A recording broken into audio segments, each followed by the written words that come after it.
오늘은 월요일 새벽 예배 생명의 산 말씀을 보도록 하겠습니다. 본문은 요한복음 18장 28절에서 40절까지의 말씀입니다.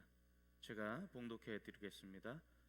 그들이 예수를 가야바에게서 관정으로 끌고 가니 새벽이라. 그들은 더럽힘을 받지 아니하고 유월절 잔치를 먹고자 하여 관정에 들어가지 아니하더라. 그러므로 빌라도가 밖으로 나가서 그들에게 말하되 너희가 무슨 일로 이 사람을 고발하느냐? 대답하여 이르되 이 사람이 행악자가 아니었더라면 우리가 당신에게 넘기지 아니하였겠나이다.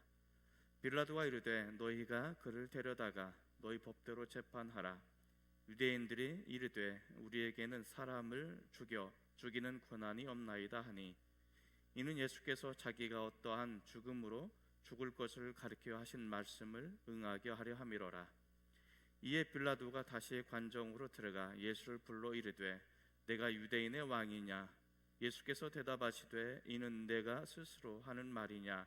다른 사람들이 나에 대하여 내게 한 말이냐?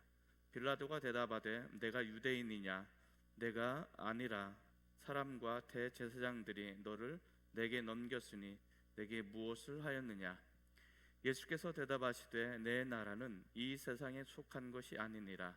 만일 내 나라가 이 세상에 속한 것이었더라면 내 종들이 싸워 나로 유대인들에게 넘기지 않게 하였으리라. 이제 내 나라는 여기에 속한 것이 아니니라. 빌라도가 이르되 그러면 내가 왕이 아니냐? 예수께서 대답하시되 내 말과 같이 내가 왕이니라. 내가 이를 위하여 태어났으며 이를 위하여 세상에 왔나니 곧 진리에 대하여 증언하려 함이로라. 무릇 진리에 속한 자는 내 음성을 듣느니라 하신대 빌라도가 이르되 진리가 무엇이냐 하더라. 이 말을 하고 다시 유대인들에게 나가서 이르되 나는 그에게서 아무 죄도 찾지 못하였노라. 유월절이면 내가 너희에게 한 사람을 놓아주는 전례가 있으니 그러면 너희는 내가 유대인의 왕을 너희에게 놓아주기를 원하느냐 하니 그들이 또 소리질러 이르되 이 사람이 아니라 바라바라 하니 바라바는 강도였더라. 오늘 이 말씀을 통해서 예수님께서 십자가를 짊어지기 바로 직전의 사건들을 우리에게 소개해 주고 있습니다. 예수님께서는 왜 이 땅에 오시게 되었는지 그리고 지금 왜 이 고난을 받게 되었는지에 대해서 명확하게 설명을 해주고 있습니다. 우리가 이 본문을 통해서 묵상할 수 있는 것은 예수님의 모습을 우리는 살펴볼 수 있는데 예수님께서는 버림받으심으로 성취를 해나가시는 모습을 이야기해 주고 있습니다. 예수님은 버림받으심으로 구원을 성취해 나가시는 분이시다라는 것을 이야기해 주고 있습니다. 그래서 첫 번째는 예수님께서는 버림을 받으셨다. 이 버림을 받으심이 결국은 구원을 성취해 나가는 모습이다라고 이야기합니다. 자, 이 모습을 우리가 첫 번째 묵상해야 되는 내용입니다. 예수님께서는 버림을 받으심으로 인해서 구원을 성취해 나가는 그 모습을 우리에게 설명해 주고 있는데 예수님께서 능력이 없으셔서 고난을 받으신 것이 아니라는 것입니다. 그래서 예수님께서는 능력은 있으십니다. 능력은 있지만 이 능력을 통해서 자신의 능력을 사용하지 않으시고 이 능력을 포기하시게 됩니다. 포기하시고 기꺼이 고난의 길을 걸어가게 되어진다라는 것을 알 수가 있습니다. 36절에 보면 이렇게 기록하고 있어요. 예수께서 대답하시되 내 나라는 이 세상에 속한 것이 아니니라. 만일 내 나라가 이 세상에 속한 것이었더라면 내 종들이 싸워 나로 유대인들에게 넘겨지지 않게 하였으리라. 이제 내 나라는 여기에 속한 것이 아니니라. 여기 보면 예수님께서 그렇게 말씀하십니다. 내 종들이 싸워 나로 하여금 유대인들에게 넘겨지지 않게 하시겠다라고 말씀하십니다. 이 이야기는 뭐냐면 예수님께서는 충분한 능력이 있으셨다라는 것을 우리에게 이야기해 주고 있습니다. 예수님께서는 할 수만 있다면 얼마든지 유대인들의 계략을 물리칠 수 있고 그들의 음모를 파쇄할 수 있는 능력을 가지고 있으셨다라는 것을 알 수가 있습니다. 그럼에도 불구하고 예수님께서는 그런 능력을 사용하지 아니하시고 도리어 고난의 길을 걸어가시는 가장 중요한 이유는 바로 그 고난을 통해서 하나님의 구원의 사역을 이루시기 위해서다라고 우리에게 보여주고 있습니다. 따라서 예수님께서는 스스로 버림을 받는 그 자리로 나가신 것입니다. 그 버림받는 그 자리가 결국은 하나님의 구원을 이룰 수 있는, 하나님의 구원을 성취해 나갈 수 있는 길이었고, 그 버림받으심의 가장 최고의 모습은 십자가의 모습이었고 고난받는 모습이었다는 것을 우리에게 이야기해 주고 있습니다. 그래서 여기 보면 예수님께서 고난의 길을 가신 것을 얼마만큼 우리에게 중요한 것인가를 설명해 주고 있습니다. 자, 예수님께서는 고난의 길을 가신 이유가 뭐냐? 이 고난의 길은 결국 예수님께서 하나님의 구원의 길을 성취하는 과정으로 볼 수 있습니다. 구원의 길을 성취하는 모습, 이 구원의 길을 성취하고 이루기 위해서 이 말씀을 하시고 있습니다. 18장 4절에 보면 예수님께서 겟세마네 동산에서 이제 유다로 인해서 배신을 당하게 되고 예수님을 잡으러 오는 것을 보게 되어집니다. 그때 예수님께서는 그렇게 말씀하십니다. 그 당할 일을 아셨다라고 이야기합니다. 그리고 오늘 우리가 읽은 본문의 말씀 32절에 보면 또 이렇게 기록하고 있습니다. 32절 제가 한번 읽어드리겠습니다. 이는 예수께서 자기가 어떠한 죽음으로 죽을 것을 가리켜 하신 말씀을 응하게 하려 함이라 라고 이야기합니다. 자신을 가리켜 하신 말씀을 응하게 하시기 위해서다라고 이야기합니다. 그래서 예수님께서는 자신을 향한 구원의 말씀, 하나님의 말씀을 응하게 하신다라고 표현합니다. 이 응하게 하신다라는 것은 결국 하나님의 말씀을 성취한다라는 것을 표현하고 있습니다. 이 응하게 하시기 위해서는 예수님께서는 스스로 버림을 받으시고 고난의 길을 걸어가시는 모습들을 이야기해주고 있습니다. 많은 사람들이 예수님을 환호했습니다. 그리고 예루살렘에 들어갈 때 수많은 사람들이 호산나 다윗의 왕으로 오시는 이여라고 환영을 했습니다. 그러나 예수님께서는 그 환영 속에서도 그 군중들을 탓하지 않았습니다. 그리고 예수님께서는 또 많은 반대자들을 만나게 되어집니다. 그 반대자들 앞에서 예수님께서는 기가 죽거나 낙심하지 않았습니다. 예수님께서는 환호나 반대자들 그것과 상관없이 하나님께서 나를 이 땅에 보내신 이유와 목적을 분명히 바라보시고 그 목적을 성취하기 위해서 묵묵히 그 길을 걸어가고 계심을 보여주고 있습니다. 예수님께서는 자신을 왕으로 모시고자 하는 수많은 사람들의 환호 속에서도 흔들리지 않았고, 수많은 사람들을 반대하고 또 반대하고 예수님을 죽이고자 하는 그런 음모와 계략 속에서도 결코 흔들리지 않았던 것입니다. 왜냐하면 예수님께서는 단 한 가지를 바라보고 계셨습니다. 하나님께서 자신의 땅에 보내신 가장 중요한 이유를 바라보고 계셨던 것입니다. 그리고 자신이 그 말씀을 하나씩 하나씩 성취해 나가고 계심을 우리에게 이야기해 주고 있습니다. 하나님의 말씀을 성취해 나가는 그 과정은 참으로 눈물겹고 힘겹고 고난의 과정이라는 것을 이야기해 주고 있습니다. 예수님도 그 고난의 과정을 즐겨하신 분이 아니셨습니다. 예수님도 겟세마네 동산에서 그렇게 기도합니다. 할 수만 있다면 이 잔을 내게서 옮겨달라고 기도할 만큼 예수님께서 앞으로 성취해야 될 이 고난의 과정은 매우 힘겹고 어렵고 고통스러운 것이었습니다. 그럼에도 불구하고 예수님께서는 하나님께서 자신을 보내신 그 이유를 깨닫기에 기꺼이 버림받는 자의 모습으로 살아가게 되어지고, 그 버림받는 모습을 통해서 하나님의 구원의 말씀을 응하게 하시겠다라고 말씀을 하고 계십니다. 여기 보면 예수님께서는 세 번째로 살펴볼 수 있는 것은 제자들로부터 버림을 받으십니다. 그리고 또 하나는 여기 보면 유대 지도자들이 나타납니다. 유대 지도자들에 의해서 예수님께서는 빌라도에게 넘겨짐을 당하게 되어집니다. 그리고 빌라도라는 사람을 우리는 살펴볼 수 있습니다. 이 빌라도는 비겁한 사람이었고 악랄한 사람이었고 악한 사람이었음을 이야기해 주고 있습니다. 33절에 보면 예수님께서 그 빌라도가 예수님께 묻습니다. 내가 유대인의 왕이냐라고 묻습니다. 자, 예수님께서는 나는 가시적인 유대인의 왕이 아니다, 내 나라는 여기에 속한 것이 아니다라고 분명히 이야기합니다. 자, 그럼에도 불구하고 39절에 보면 이렇게 이야기합니다. 유월절이면 내가 너에게 한 사람을 놓아주는 전례가 있으니 그러면 너희는 내가 유대인의 왕을 너희에게 놓아주기를 원하느냐라고 질문합니다. 여기 보면 예수님께서는 그 사람들이 원하는 유대인의 왕, 정치적인 유대인의 왕이 아니라는 것을 분명히 말씀드렸고, 또 빌라도가 그것을 알고 있었음에도 불구하고 그 성난 군중들을 향해서 묻습니다.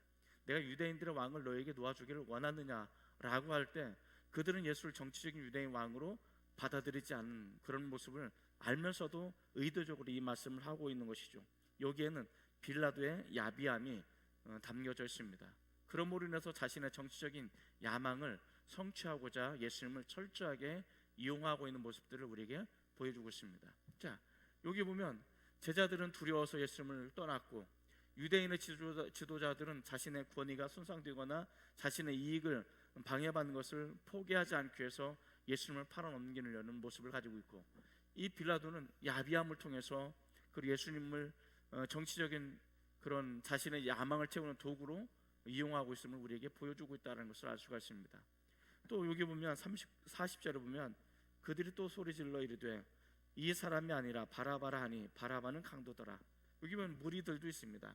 이 무리들도 얼마 전에는 예수님을 왕처럼 호산나 다윗의 자손 오시는 이라고 환호했던 사람이지만, 이제는 예수님을 십자가에 못 박으라고 그 소리쳐 부르짖는 사람들로 바뀌게 되었다는 것을 알 수가 있습니다. 예수님께서 철저하게 버림받는 제자들로부터, 유대인의 지도자들로부터, 또 빌라도와 수많은 군중들로부터, 무리들로부터 예수님께서 철저하게 버림을 받으시는 그런 모습들을 우리에게 이야기해 주고 있다. 그래서 이것을 통해서 예수님께서는 낮은 자리로 내려갈 수밖에 없었고 고난의 자리로 내려갈 수밖에 없었다는 것을 우리에게 이야기해 주고 있습니다.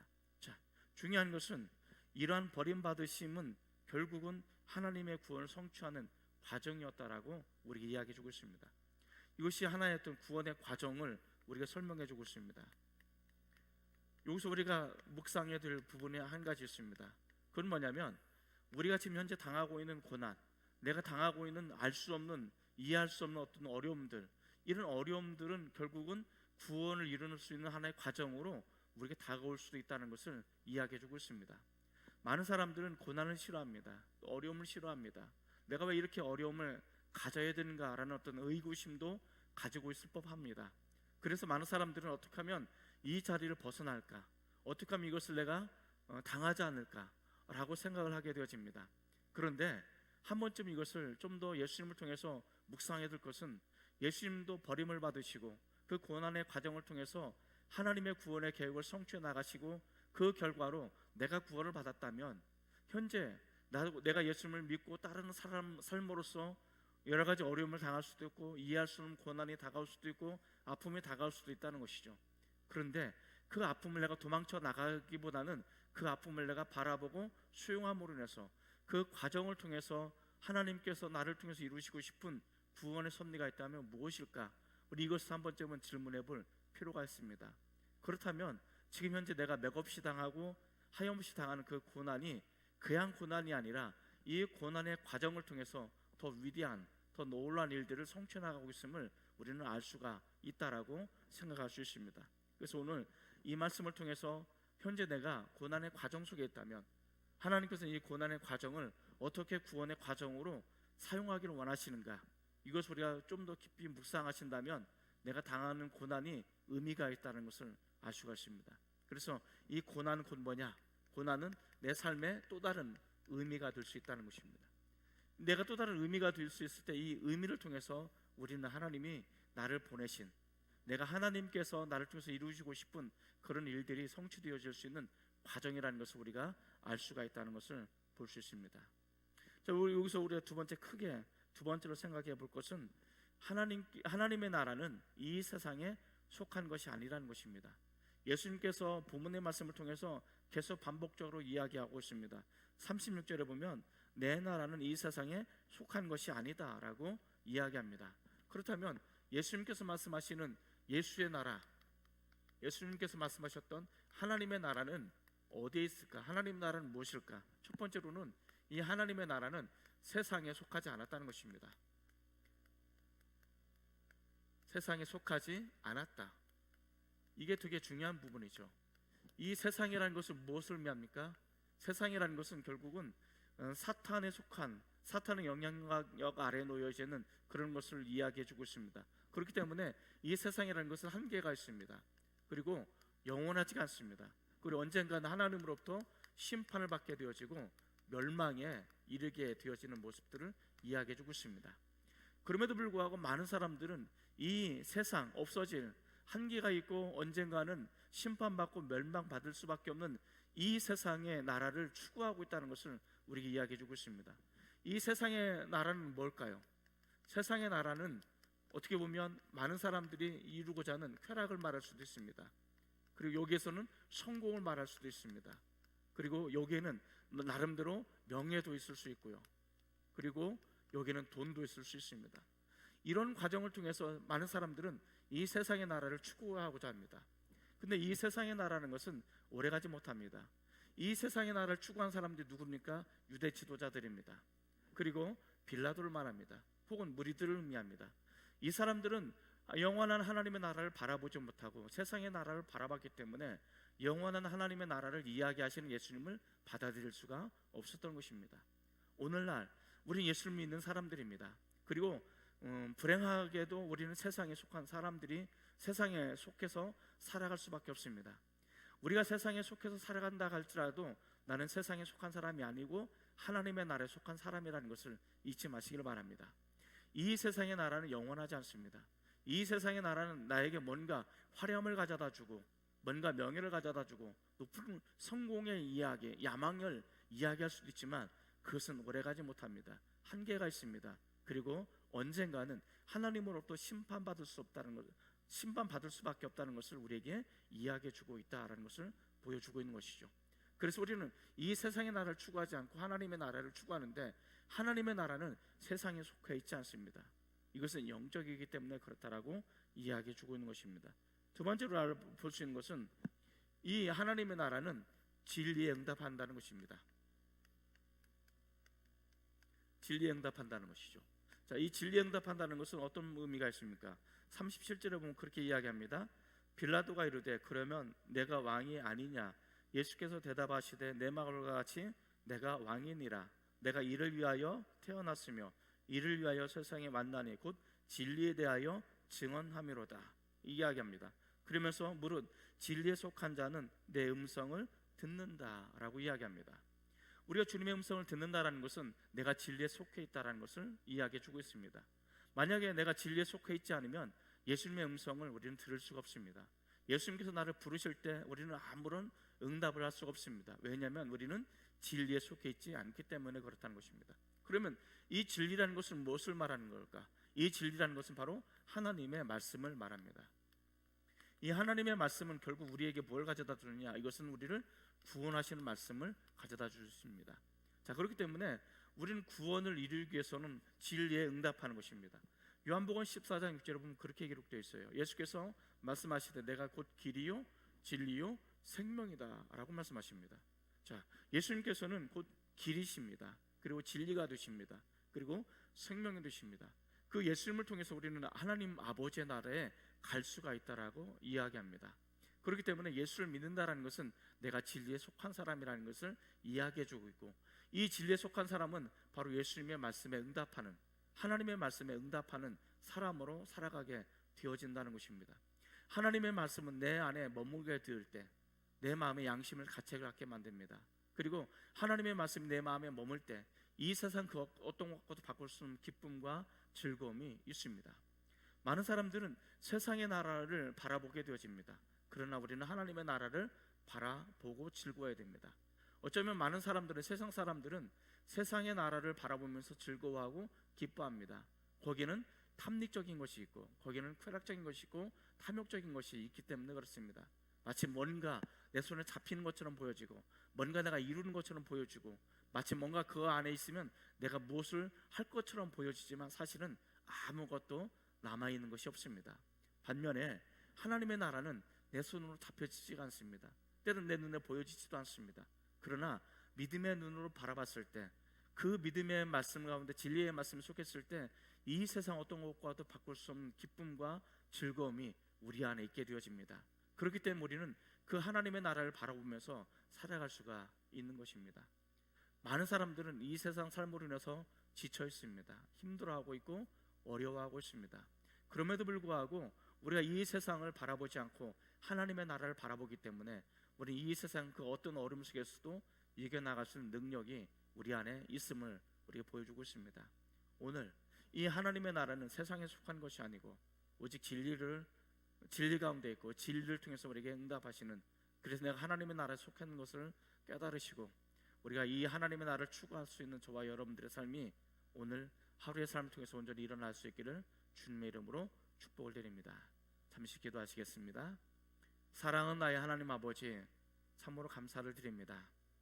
예수님께서 스스로 버림받는 자가 되셔서 하나님의 구원의 계획을 이루시고 성취해 나가심을 우리에게 이야기해 주고 있습니다. 눈물이 아니고서는, 그리고 아픔이 아니고서는, 예수님의 십자가의 죽음이 아니고서는 내 문제가 해결되지 않고 내가 영원한 구원의 길로 나가지 못함을 우리는 깨닫게 되어집니다.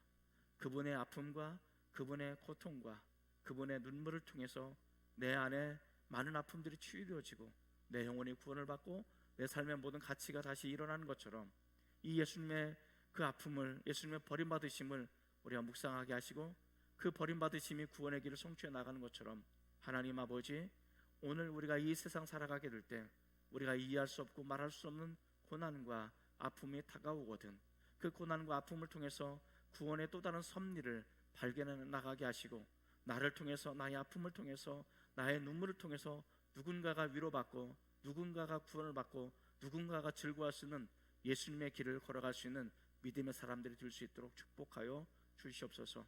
아울러 우리가 추구해야 될 나라는 이 세상에 속한 나라가 아닙니다. 이 세상에 속한 것은 오래가지 못합니다. 한계가 있습니다. 그리고 이것은 바뀌게 되어집니다. 궁극적으로 이 세상의 나라는 하나님으로부터 심판받아 멸망할 수밖에 없는 그런 나라입니다.